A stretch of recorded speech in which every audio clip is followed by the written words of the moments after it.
Hi Capricorn, welcome to Higher Source Tarot for a tarot reading for all Capricorn, Sun, Moon, Rising, and Venus.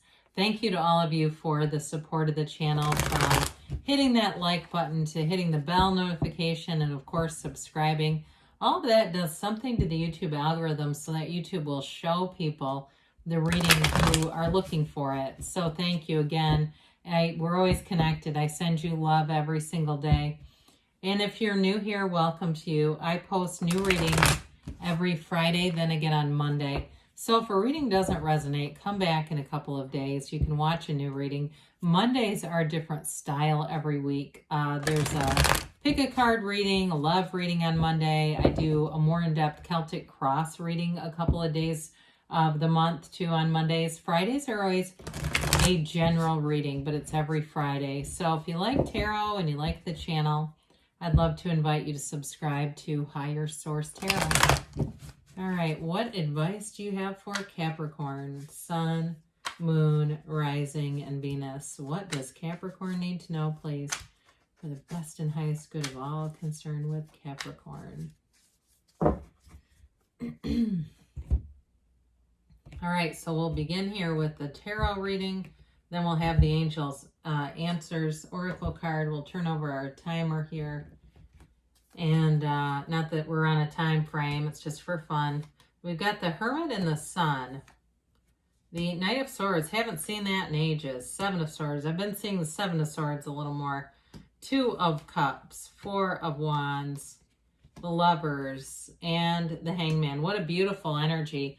Well, I feel like with the Knight of Swords, Seven of Swords, I don't feel like it's anybody really nefarious. And if you've had a breakup with somebody and they left in a hurry, they may be trying to come back around. But you've definitely got a great love story here. Dear Lord, is this beautiful.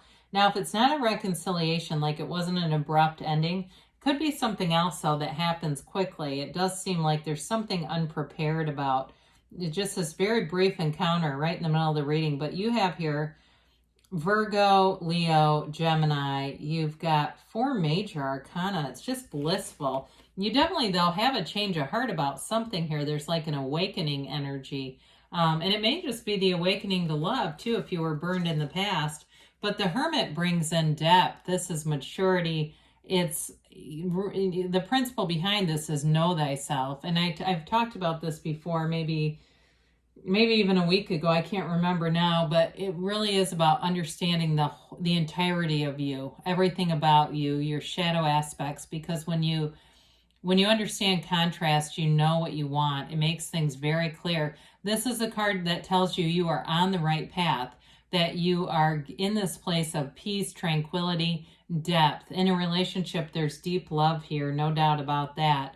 But I do feel like, again, they're trying to tell you you're on the right path, and it's all about really connecting with your highest self, your inner guru, your very best teacher, quieting the mind in meditation, being still, be still and know.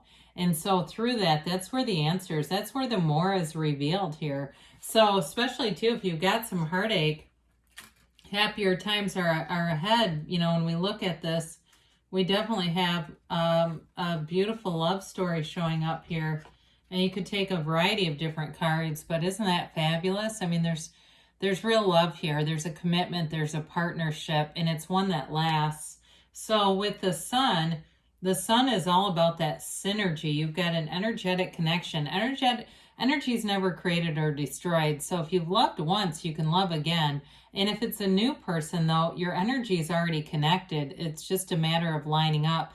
This is a high vibrational relationship. It's high frequency. The wavy rays of the sun indicate high frequency. It's also a card of synergy. I mean, this is true joy.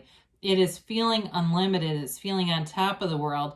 It's also, though, a card of great victory and success and feeling alive. It's like you get up every day and you want to live your life. You know, you don't hit the alarm and go, oh, Jesus, not another day of this. It's an energy of being present in every moment and loving it.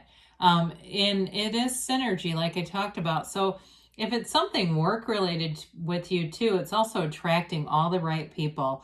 Or if you're trying to get something off the ground, like some kind of a, side hustle that you want to be your main hustle. You're going to start meeting more people who have experience with something you need to learn about. They'll help you. There's going to be helpful people along the way here.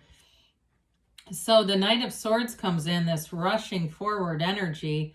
And like I said before, if it's somebody who left in a hurry, I feel like they'll be back around. Now, if it's not that, though, it is an indication of boldness. The swords are all about courage, boldness, seeking the truth.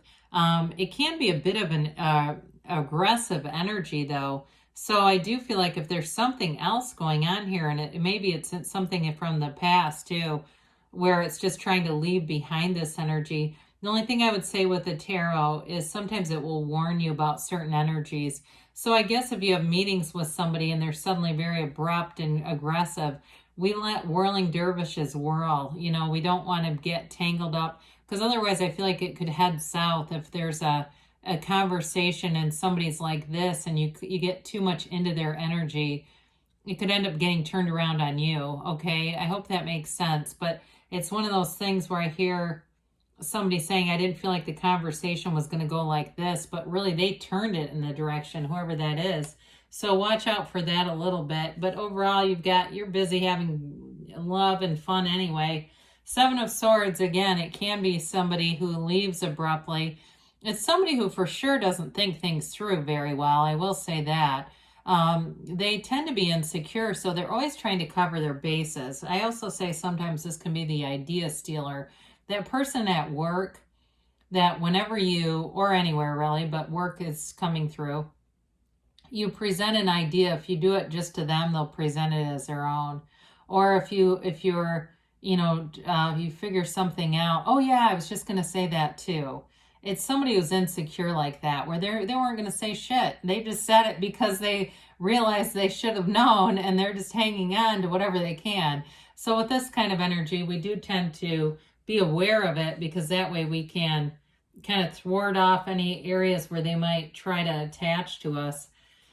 Well, we've got the Two of Cups, and it is a match. You got a soulmate here for sure. Somebody who wants to, I feel like they want to spend the rest of their life with you. This is somebody who's really committed. They are devoted to love. They love the idea of love, and they love you. So if they're not here yet, their energy is available to you. It's just a matter of lining up. We got to feel like we're in love. And if it's somebody that you're trying to reconcile with, it's all about acting as if you're in a relationship, you're probably not Googling their name too often, right? And, or if you've broken up, get rid of the t-shirt you were wearing when you broke up with them. I mean, we don't want those old things that remind us of low vibrational places. But even if it's a new relationship, again, we get rid of stuff that makes us feel like we did when we were down. We don't want that hanging around. So I do feel like, though, it is a match for sure, especially with the Four of Wands. This is a wedding card. It's a Hindu wedding ceremony, and look at, they're celebrating because they are in love. And it's also, though, it's even more than that. It's freedom from a walled-off city. It's freedom from being restricted. So if you felt like you've been on this search for love for a while and you just haven't been coming up with anything, it's like that when you feel, you meet the person and you go, well, here it is. It was worth the wait, though. I will say that if it's a new person, you've been waiting. It is a card, too, though, that indicates synchronicities. The universe will communicate with you how you can receive it, right? And so with this, there may be one of those things where you're supposed to be one place, something gets canceled, you go another place, and there they are. It's all that kind of energy where it just seems like it aligns just perfectly for you. Now, in a work relationship, too, it does indicate that more's on the way. This is manifesting in the 3D reality. So you may be finding that new opportunities show up at work, or if somebody that you don't really care for with Seven of Swords, Knight of Swords, they may be put somewhere else very suddenly. So the Lovers is here, Gemini energy. It's also got a sun there too. We've got an archangel and a sun. So two suns, which are unique. There's not very many cards that have the sun. It's all about better times ahead, glorious times ahead. The Lovers, again, is one of these really detailed, layered cards. It suggests overcoming things in love. So if you've had some heartache in the past, you overcome it here, and it's just the right match. It's a relationship that is very important in your life. There's no doubt about that. And it's also a relationship where I feel like it's very protected. You're not going to be, like we talked about before, you're not going to have to check over this person's shoulder and vice versa. It's two people who want to be in a relationship. It's also divinely guided. So for those of you that are trying to manifest this, it really is about using your conscious mind to influence the subconscious. So feeling like you already have it. The subconscious does what it has been told. Okay, the subconscious is very obedient. So if we repeat old limiting beliefs, the subconscious will keep manifesting it. And so it's really about taking charge of that. And I feel like you will with this Hanged Man energy. It's a vision quest. Surrender to win. You have some change of heart, some new perspective, and it brings forward an energy of release. There's releasing resistance here. So you have an opportunity. You're wide open. Your heart and mind are wide open and ready to receive here. There's no holding you back. This card too can often be associated with 4 weeks. It can be associated with 4, 12, 13, but I feel like 4 weeks is pretty, in this particular reading, it just feels right to me. So that's why I say it. But it is too a card of somebody who has sort of an artistic mind or uses the arts in some way to raise their own vibration. Maybe it's music and it's something about that that's impactful. But again, it is a card of having a new perspective, being open to opportunities, and you'll receive. Ask and you will receive.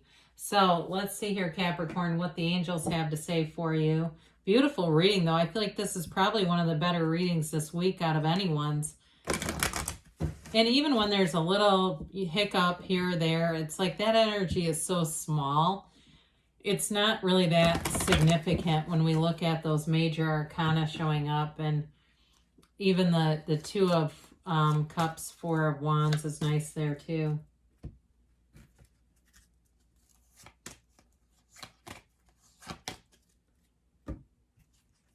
Well, you got look for a sign. Didn't we say that? We've got cards of synchronicity here. Trust that the universe hears you. Trust, too, that you have power over your own subconscious. You get what you are. And so it's all about believing that you're worth it all. If you believe, and then we say that, right? And within the next few months, I'm thinking it's even sooner, but again, a few months is not much. Yes, they say you've got a yes. So good things are on the way for you, Capricorn. I love you, and I'll be back again soon.